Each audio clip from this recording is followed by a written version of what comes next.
Hey everybody, we're back finally after a couple, 3, 4, 5 maybe failed attempts to get this going. We finally are live. So I'm here with Scott Serkland for the second time on my channel. So this is a treat. Scott is deals with zombies and aliens and monsters or something to that effect. I'm always told. Pretty So close. yeah. So Scott is here tonight because we're going to talk a little bit about the young and the dead, which is a book for Scott's project that he's been working on for quite some time. And this is the fourth book in the series, correct, Scott? Correct. Yeah. Right. And it is currently on Kickstarter, and it is the last 24 hours of the Kickstarter.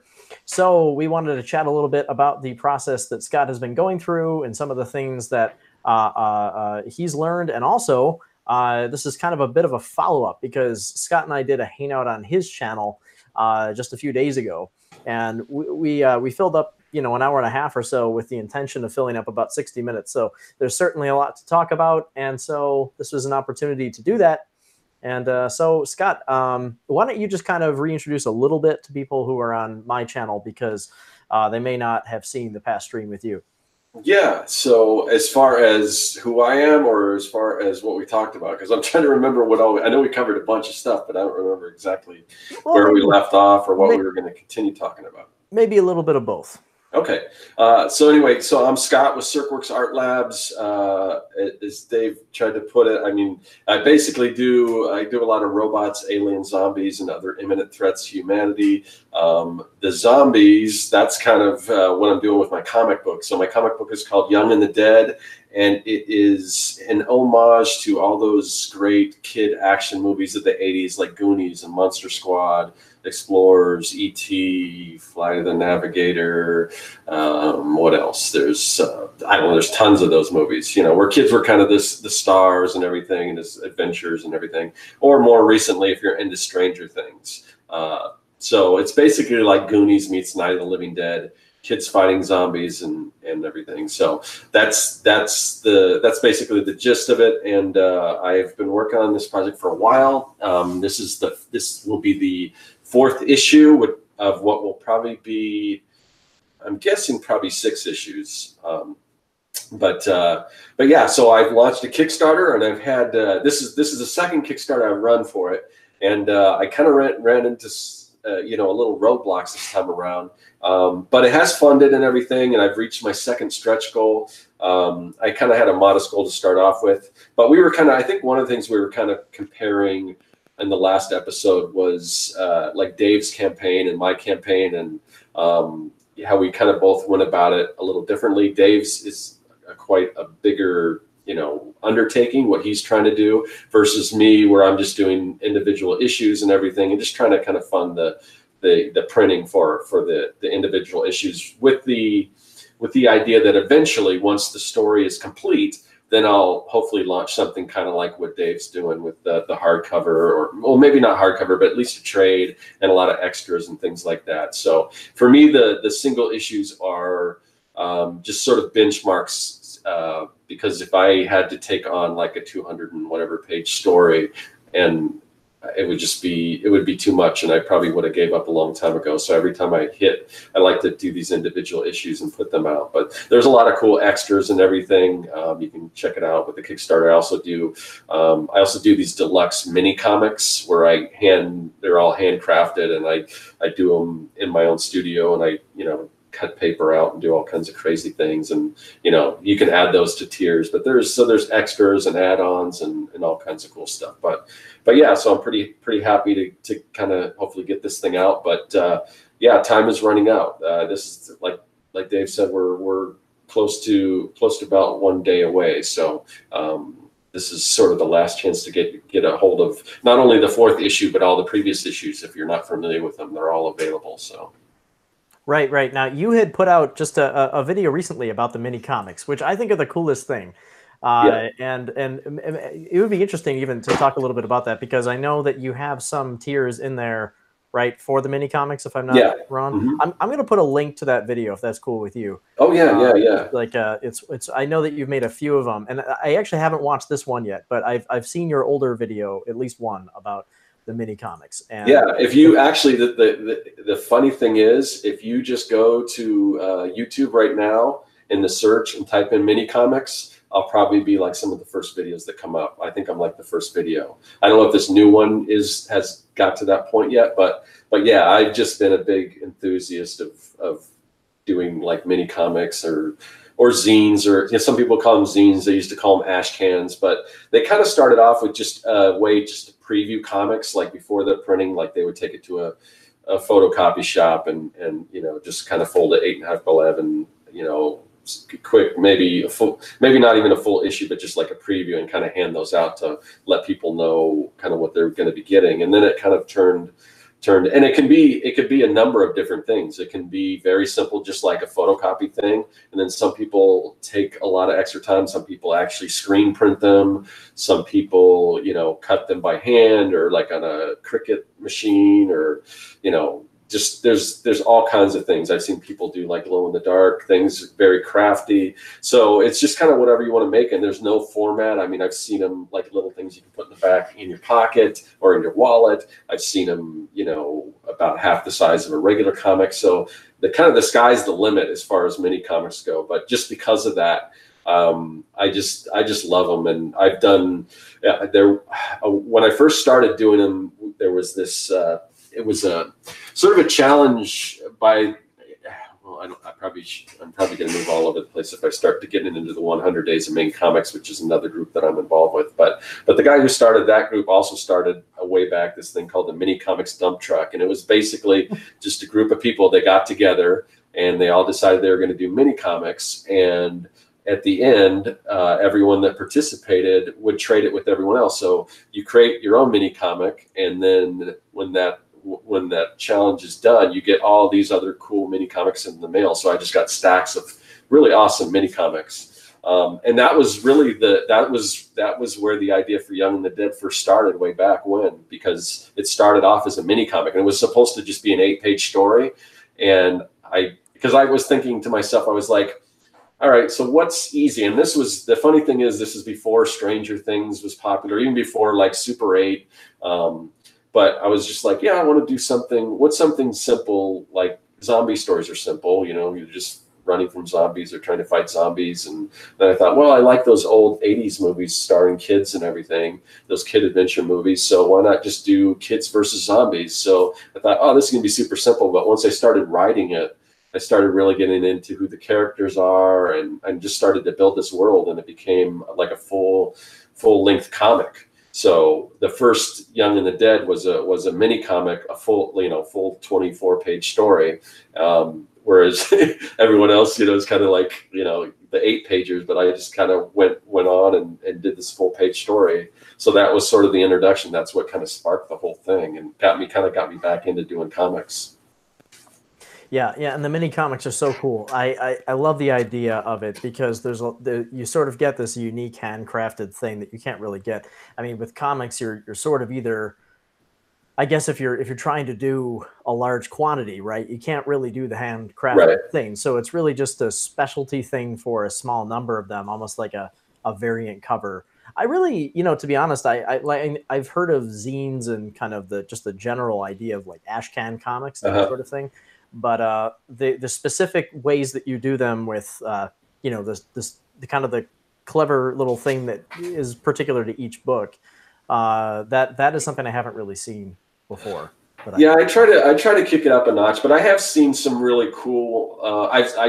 There was one that I wanted to get, and I'm trying to remember who did it or whatever, but somebody was showing it, and it was this comic, and it folded out longwise, and then you can connect it, and the story kind of was this full story that just would go on like if you put it around in a circle. So people get super creative with these things, and just amazing things. I've seen people do like pop-ups, like pop-up books, or little things that slide out, or, you know, with mine, I've done, the first one was sort of a gatefold and had all the zombie arms that kind of folded in, and it had like, I cut out paper, so it was like the caution tape saying keep out zombies or whatever.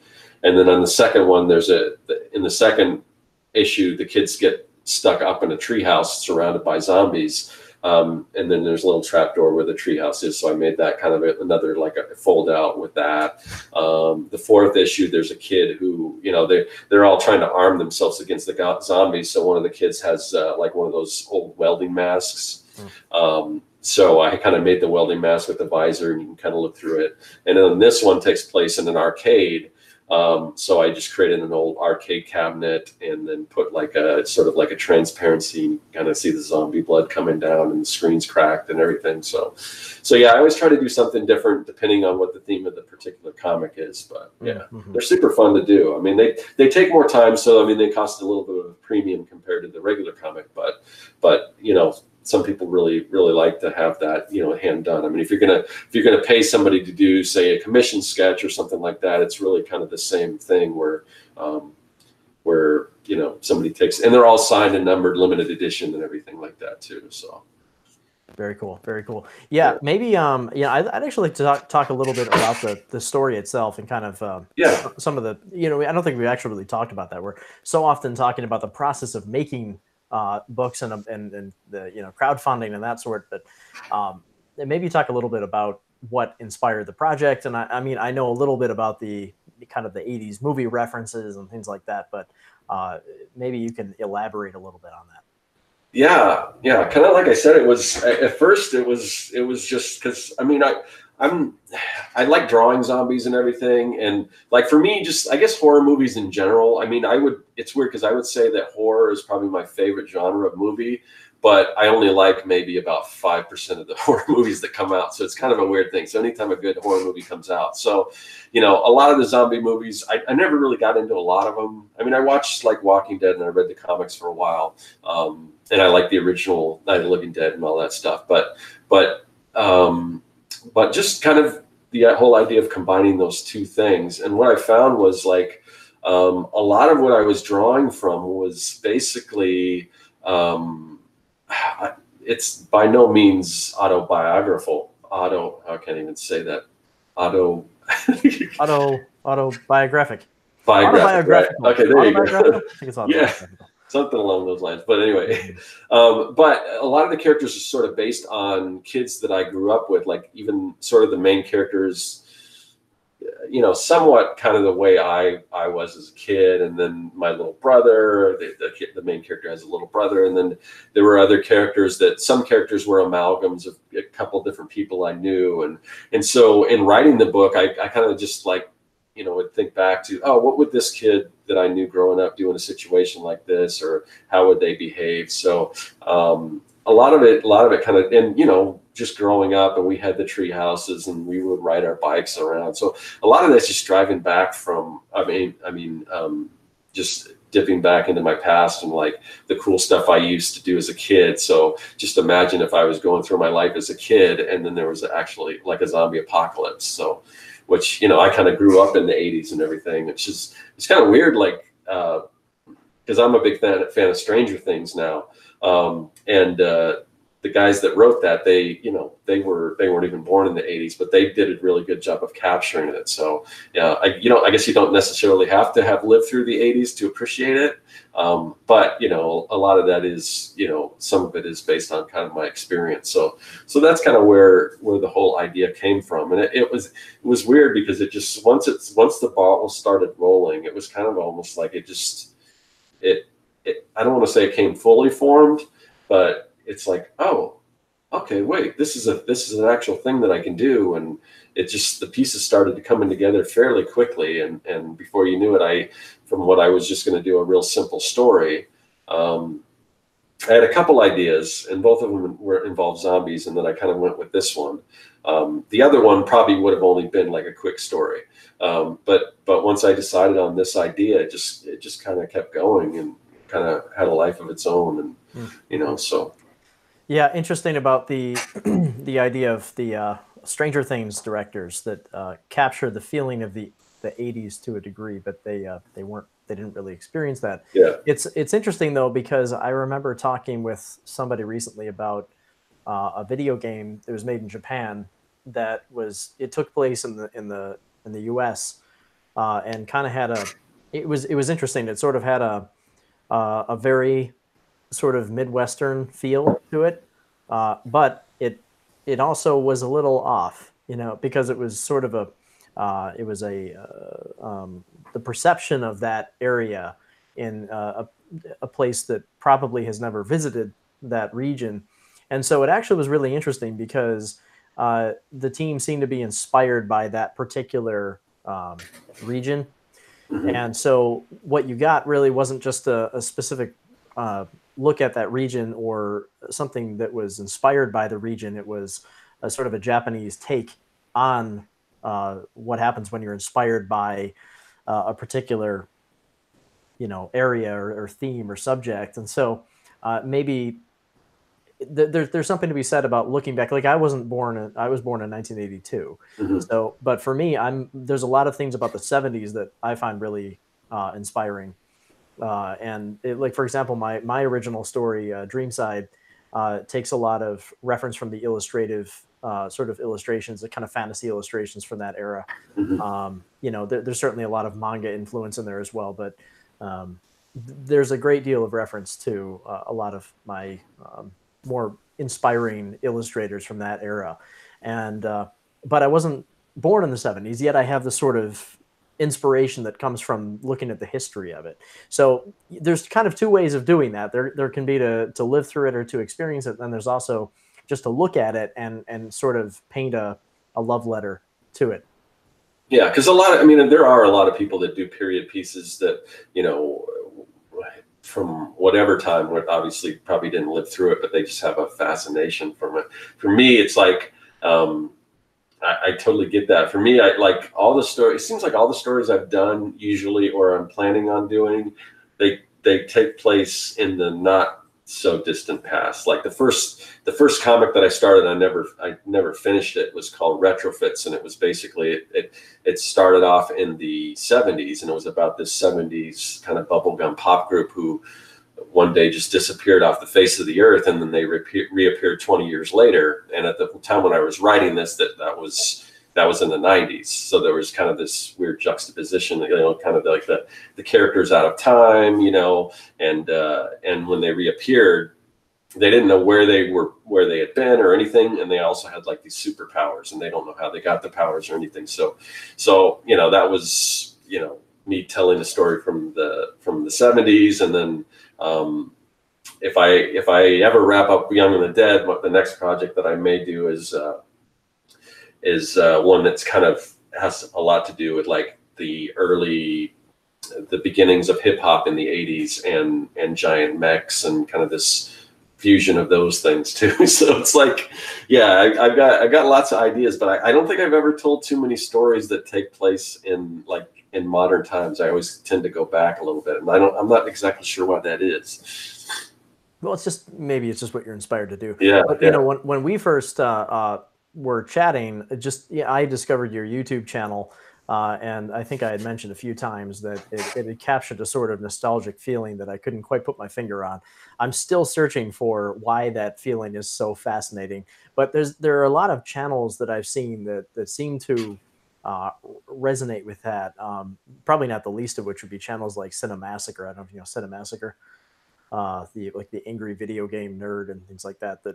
So it almost seems like the entire channel is focused around sort of capturing a sense of kind of 80s and 90s nostalgia for a very specific time.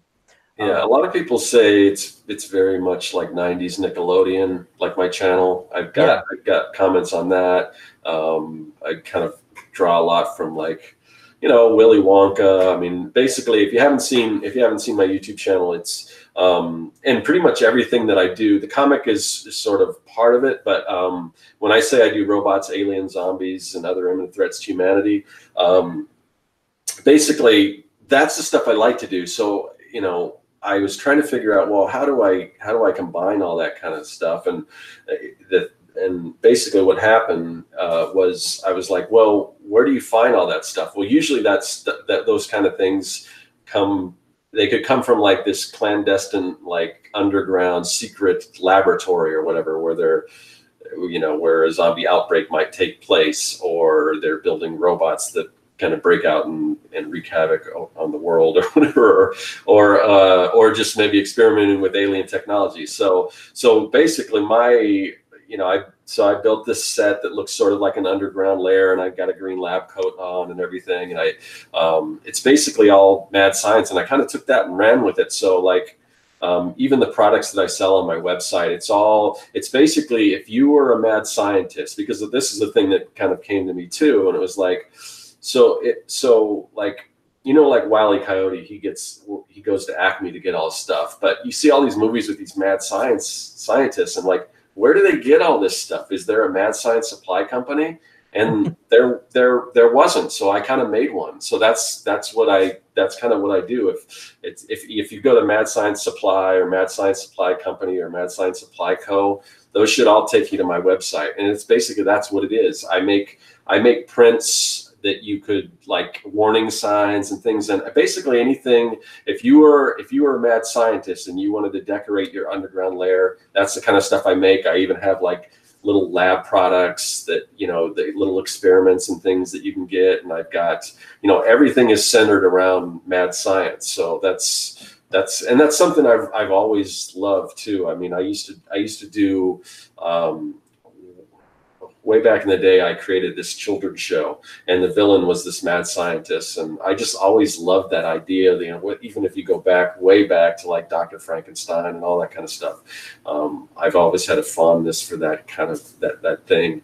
So I just kind of took all the stuff I love, and I kind of built a brand around that. Mm-hmm. Yeah, and it's neat. It's inspiring, for people who are trying to create their own art, and it's kind of neat because it goes beyond just creating the books that you're doing. It's kind of facilitating an art community of sorts that are focused on that sort of fantasy, sci-fi, and kind of, I guess throw in 90s Nickelodeon and the little bit of, what is that show where they watch movies and they kind of definitely Mystery Science Theater is a big influence. I love that kind of, definitely. That was, at one point when I built the set, when I first started, I really wanted to have like puppets and things, but just the the amount of time that it would take to do all that and put videos out on a regular basis, I don't know, if I ever got to the point where, I could get, maybe get a Patreon going or something like that, where I could actually have this thing kind of working, where it's generating enough income to kind of do all this extra stuff. I'd love to like bring puppets and things like that into it. Have a zombie puppet and a robot puppet and an alien puppet, all that kind of cool stuff. And but that's that'd be a little further down the road, but that's always in the back of my mind. But I love Mystery Science Theater, and just the set design that they use, where they just basically go out and put a bunch of junk together and kind of cannibalize it and make these crazy scenes and everything. I just love that stuff. So I'm a big fan of that as well. Mm-hmm, mm-hmm. So for The Young and the Dead, is this is wrapping up the story, or no? We've got what's going to be another, at least one issue, probably two. I'm going to write the next chapter together. I know how it's going to end and everything like that, but it's this issue 4 kind of has a turning point where everyone, because people are separated and they're doing different things, and there's a task they have to complete and all this stuff. But this issue kind of starts to lead all the characters in one particular destination. So I'm definitely working towards that, and it's just a matter of how long it's going to take to tell the rest of that story. So if it takes 2 issues, then it'll be 2 more issues. If it takes like an issue and a half, then maybe it'll be 1 more issue that's like a little larger than the other issues. I'm not really sure yet. I just got to kind of see, how long it's going to take to have the rest of the story unfold. Right. Okay, and so we have probably about 14 hours or so to go on it. Let's check and see what we've got. 29 hours to go. 29, yeah. So it is tomorrow at midnight. So and depending on when you're watching this, that could be different what day tomorrow is. Right. But Tuesday at midnight. Okay. Mountain Time, I think. Mountain or Pacific, maybe Pacific. I don't know. I think it's Mountain. Pacific, Okay. I think. I don't know. And you are offering the chance to get the first several issues, Yeah. right? Yeah. There's tiers where you can get all 4 of them. If you already have some of them, there's a tier where you can pick one, and then with any tier, I've got add-ons, and it's a little confusing. I try to spell it out as best as I could, but because I'm not going through like a backer kit, it may be a little confusing. But if you want to add, if you already have, say, issues 1 and 2, and you want 3 and 4, you could just get the one tier that has the one comic, and then you can add any comic for an additional, I think, $5. Mm-hmm. And then at the end of the campaign, I'll just send a survey and I'll say, oh, I see you backed at this, or with an extra $5, what was your extra? And then you'll let me know, and then I'll send out whatever comics you wanted. So cool. So, very cool. Yeah. Now you had mentioned some pretty crazy sounding concept that you want to move into next. Is that top secret, or is that something you? No, it's not. I've mentioned it before. It's kind of like one of those things where it's good. The thing is, these comics, like Young and the Dead, it's not my primary source of income, even though comics is the thing I love doing the most. I do freelance design, and I've got my own brand, and so I do a lot of different things, and so it takes me a long time to put out an issue, a year or maybe more. So because it's just something it's kind of, sometimes it's like this background project that I do when I have the time. So it may be years before I get to it, but I can put it out there, and I may come up with a different idea, and I may never do it. So sometimes I worry about saying that. And there's also that idea that if you put an idea out into the world, it's almost like you've completed it because you've already said, this is a thing, and I've told people about it. But basically, the idea as it stands right now is growing up, in high school, and I was fascinated by hip hop. I was really big into hip hop from the early days. Like, I'm talking like Grandmaster Flash and all that stuff. And it was funny because back then it was like there were, in my small world, this is before the internet, obviously. So I was like, there weren't a whole lot of white kids that were into this kind of stuff. And until later, I found out that there were. But it's kind of like that same thing. Whatever kind of you geek out about, you find out that no, there's other people like that are into this thing. You thought you were the only one until the internet comes around. But anyway, so I was big into hip hop and everything. And I'm also I just also love like big giant, like if you go to my website, you'll see a lot of what I do are giant robots and mechs and things. So the idea right now, it's going to be called Hip Optimus Rhyme.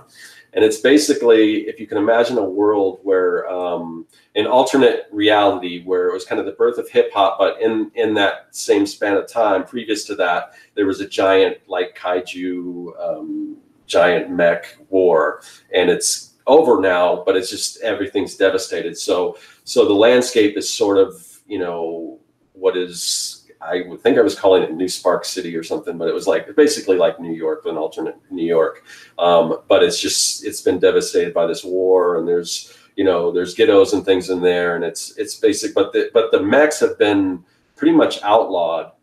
They can't be used anywhere. But they're just, all the devastation is all over the place. So what kids do is they take all these mechs and they build these giant sound systems with them, and they have like essentially like these giant DJ rap battles with these giant mechs and everything.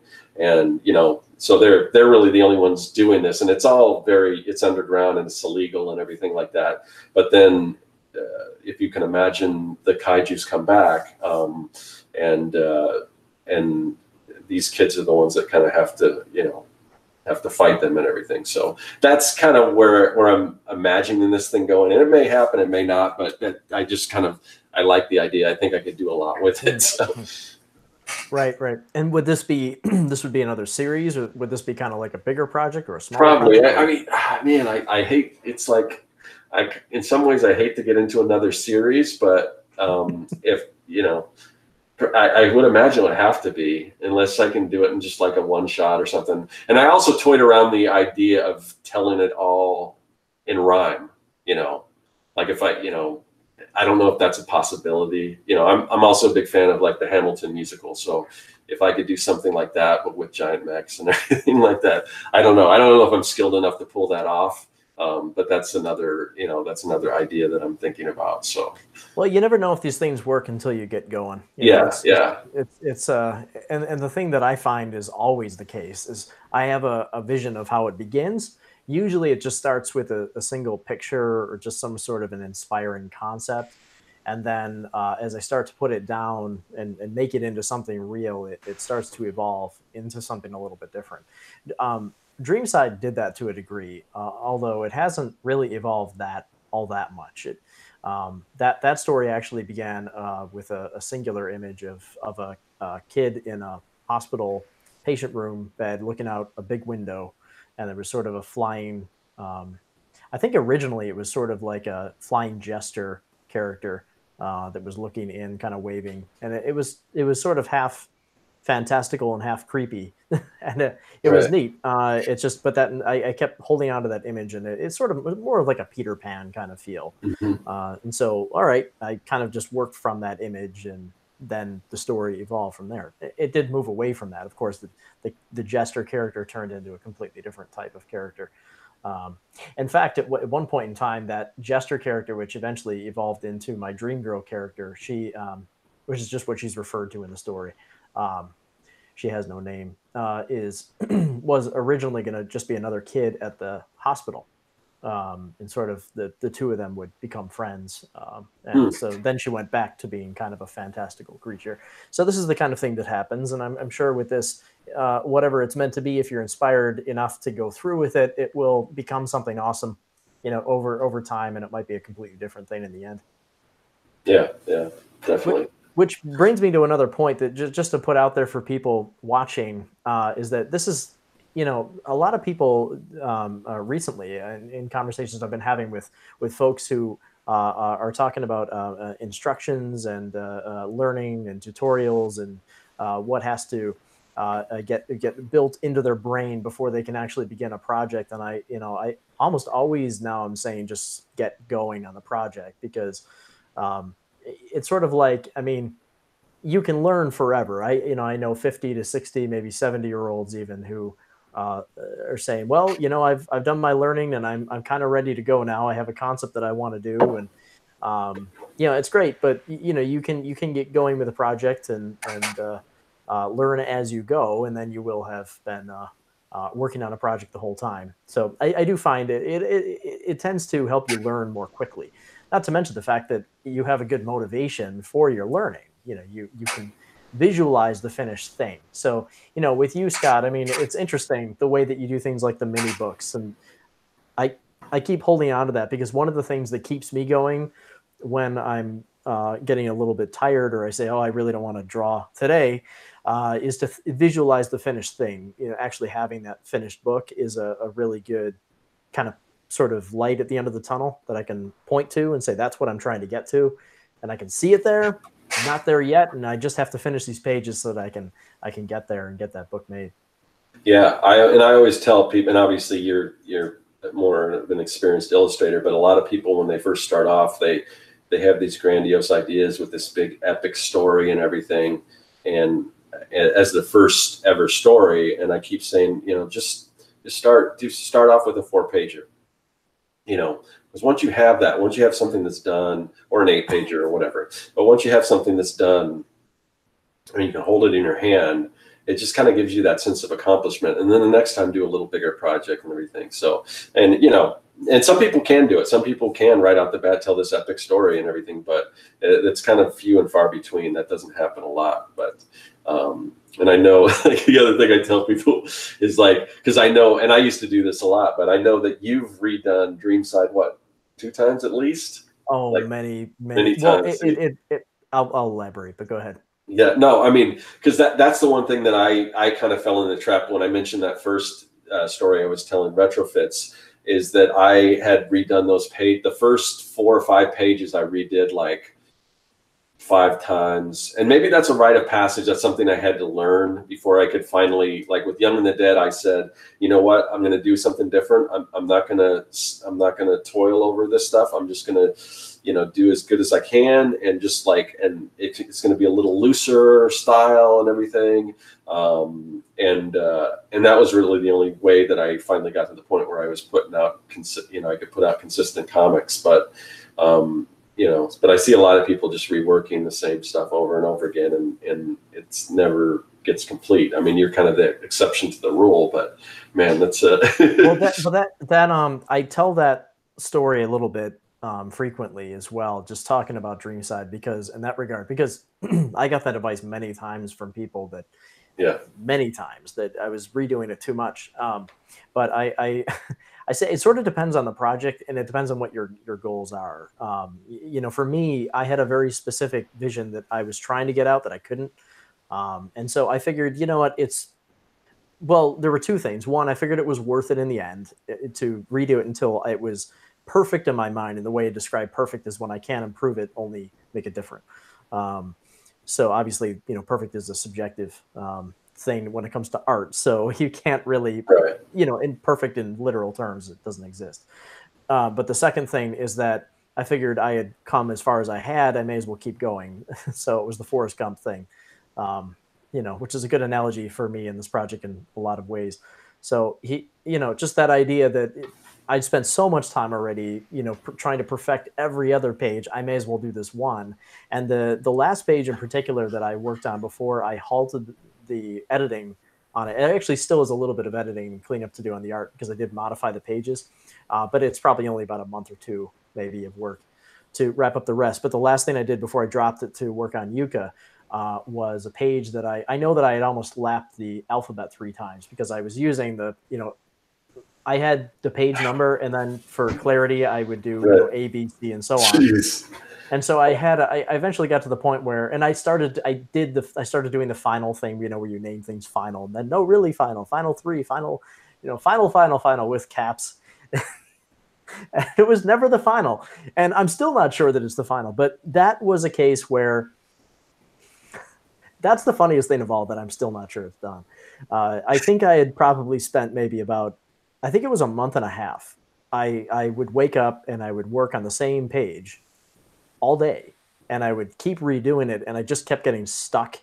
In, like, the more I'd push, the deeper down I'd sink, you know, and I just couldn't figure it out. But I didn't want to move on, because this page was a very important page that declares a lot about the visual style of the rest of the work I had to do. So if I didn't, I had to get this right before I could finish everything else, because it would declare the visual style, it would declare the motifs.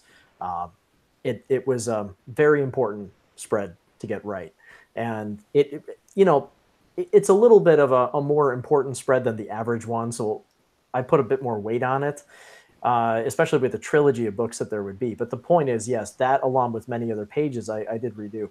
But I will just say this, for what it's worth, is that if you are crazy enough and you redo things enough times, you can cross over the possible barrier that people say you won't. I did it, and I'm confident that I did it, because what I found was, Dreamside has about, I think it's 156 pages, including the chapter openers. So there's really about 138 pages of you know, pure story art. And what I would do is, when I would get to the last one, I'd look at the first, I'd say, all right, it needs work, you know, and so I'd go back, and that's when everyone would roll their eyes and say, okay, well, Dave's in it for another 8 months, redoing everything. Because I get to page 2 and 3 and 4, just keep redoing. Then I get it to the end again, and then page 1 would look bad again. And I'd say, it's not quite there yet. I'm just going to give it one more go. And then, you know, Dave's in it for another 8 months, redoing things. And that's when you think it's a psychosis, and maybe it is. But the timeline would actually be such where I would get about a month or two ahead from what I had just finished. You know, I'd have a page that I look back on that I did 2 months ago, and I'd say, as long as about 2 months had passed, I wouldn't like it anymore, because I felt that I was improving pretty quickly. And so just 2 months prior, I wouldn't like it. So that's the level of kind of redos that I would do. But I haven't touched a piece of Dreamside art now in 2 years, pretty much. About 2.5 years is the last thing that I drew, other than just little sketches here and there. for book one, and I still love everything that I did in the final pass. So it at this point, it's kind of I crossed over, and the truth of the matter is, it just took me that much fumbling to get to what it's supposed to be. And this is a point that I do like to say, that in today's comic and book and really animation movies, in today's market, it's frowned upon to spend legacy time on things where you spend years working on something. But that really wasn't that uncommon in the past, where you might have something where a book was developed over the course of 5 years or something like that. And you really got that powerful dedication that went into polishing something until it's really something extra special. And I just felt, even if it took me 20 years, it would still be something that, then if it was something that I could look at and say, okay, this is like an Alice in Wonderland. This is like this is like the only thing I really have to make. Right. As long as I can get it, I wanted one thing to cross over that quality threshold and become kind of a masterpiece, something that would be an heirloom project that people would want to give to their kids. They'd love it so much. If I could do that for one thing that would be worth 20 years, other than, just pushing out a lot of stuff quickly every year for 50 years, if that makes sense. Yeah. Well, I will definitely, anytime I bring that up about trying to discourage people from kind of redoing everything, I will use you as the exception to the rule, because there is always an exception. And I never like to say never, so when I tell people, I said, probably should do it this way, but then somebody's going to come along and prove you wrong. So, but that's glossing over all the pitfalls too. I mean, right. Along the way, like, look at this. I mean, you still have to deal with the amount of time. I mean, what if there's a lot that goes into that, a lot that I didn't do. A lot of Friday nights I didn't go out. There's a lot of, saying no to family and friends. There's a lot of sacrifice along the way that you make to do that. So it's, I don't mean to gloss over that. It's just, again, that it comes down to prioritizing and staying focused on, making a decision about what's important for you to do, and weighing it against everything else that will get sacrificed as a result from that. And then you figure, all right, I figured with this, I said this has always been a dream. It's something I have to get out, and I want it done properly, because when I look back at the things from the past that inspired me, that are these great classic works, I mean, maybe they were done more quickly, but they also may have been made by geniuses, whereas, me, I just sort of, I know how to do what I know how to do. There's some things I do better than others. There's some things I do very poorly. And, maybe one of them is getting a little obsessive over specifics. And that might be a big flaw that I know there are things that I pay attention to that might not even end up being visible in the finished book. And I'm working on very high resolution images. So there are plenty of ways to improve. It's just understanding that is a priority to me, that I want every page to be a stunning thing. Like when you turn the page, it's a cover illustration, so to speak, is I like to refer to it. Yeah. Well, I'm super excited when you eventually do put that out there. I mean, I definitely want a copy, because I think it's going to be a masterpiece. So, but right now I guess I'm not just in the business of making masterpieces. But see, that's just it. Is about the Disney 9 Old Men? Yes. Frank Thomas and Ollie Johnston were probably the two most famous, I think, of that mix. Although there's plenty of animators that will get angry at me if I say that, but I said it, so there. Anyway, they're just probably the ones that people recognize the most. But they actually had two very different drawing styles, and if you watch the way that they draw, Frank Thomas was very, very careful in his approach. He had a very kind of cautious way of drawing. He was very procedural in the way that he would think about structure. And Ollie Johnston was like water. It was just, everything was quick, and it just sort of flowed, kind of like, who's that caricature artist? The famous caricature artist. Is it Hirschfeld? Yeah, it's fun. Yeah, he's so famous that all I have to say is caricature artist. But yeah, he kind of had that ability to just put a few lines in very quickly, and you knew not only what it was, but it was very beautiful. But if you look at a finished Frank Thomas and Ollie Johnston drawings next to each other, you can't decide which one's better. And they just have a different way of approaching it. And I always thought that, the sort of more careful way is kind of how I think artistically. Sometimes I can rough things out very quickly. I actually do rough things out very quickly in the sketch phase. But when it comes to finishing the drawing, it's a meticulous, process. And some people just work more quickly, which is a skill that I admire a lot. But that it's just a different type of approach. So some of those projects that are clearly made very quickly, I look at them and they blow me away, and what I see there is it's the spectacle of it, like the fact that the artist could so quickly visualize this, that's something that I can't do, and it really impresses me when I see it done well. Yeah, and likewise, I mean, when I see something that like my friend Josh, who I do a show called the Artcasters with every week, and he's kind of he does these long form projects, and everything's very meticulous, and there's just so much detail into it and everything, but that's the way he works, and I'm in awe of that. So different people work different ways. So I mean, I think in some ways you're probably more impressed by people that do it like the polar opposite of the way you do something. So it is really interesting how different artists work. Yeah. In fact, there's a French artist named you know what? I'm not going to try to say her name, but she did a book called Anna and Fraga. It's very funny. It's sort of a long form comic strip. Very funny, and the drawings are extremely simplistic.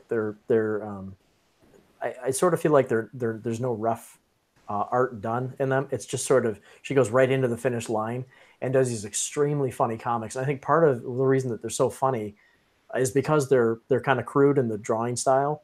If you refine things a little too much, it's actually hard to get a lot of humor. Like Dreamside is not a funny project. It does not have a lot of humor in it at all. Yucca has a ton of humor, but I'm treating Yucca in sort of a similar drawing style to Dreamside. And that actually has been kind of a challenge, because the more you render things, it just for some reason it tends to be less funny, unless it's in sort of a weird kind of Ren and Stimpy sort of way where it juxtaposes styles. But that's actually stuff that I really enjoy reading. For example, in comics, is the stuff that's done more quickly, because it is so different, that it refreshes and inspires to see. Yeah. Mm-hmm. Yeah. So I'll tell you what, we're coming up on about an hour here, okay. And I know we left things a bit late. Sorry about the problems that I had getting the stream going. Our previous method of joining these was our downfall. Apparently, the YouTube live method of sending invites to people has changed.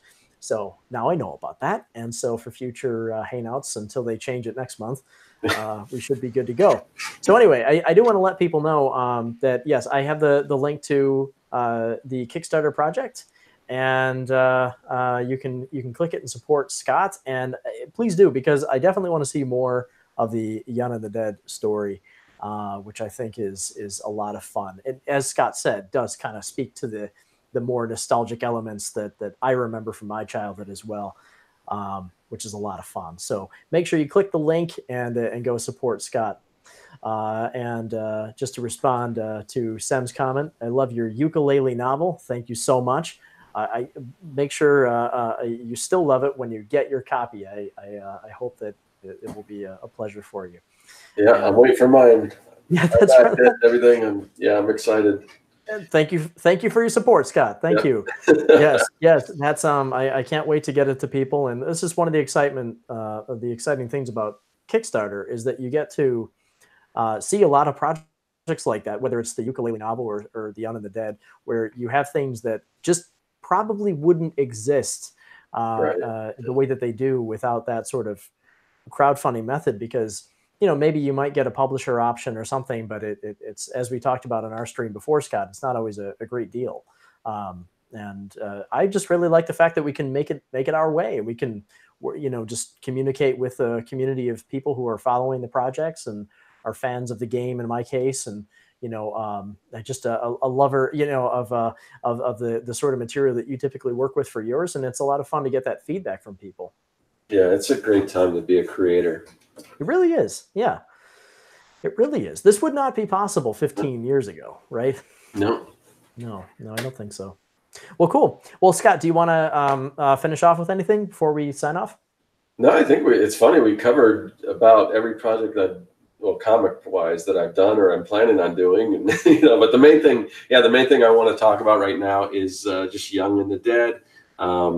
It's time is running out on the Kickstarter. If you go to youngandthedead.com, it'll take you there. And I'm pretty sure Dave put a link somewhere where you can click on that and make it even easier.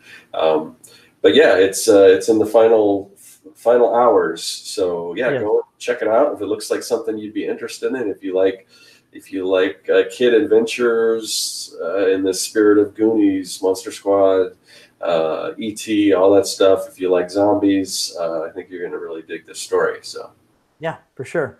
All right. Well, thanks, Scott. Thanks for joining, and thanks everybody for coming. And as I said, the link will be in the comments of the video once this is no longer live as well. So you'll be able to find the link and also in the description of the video.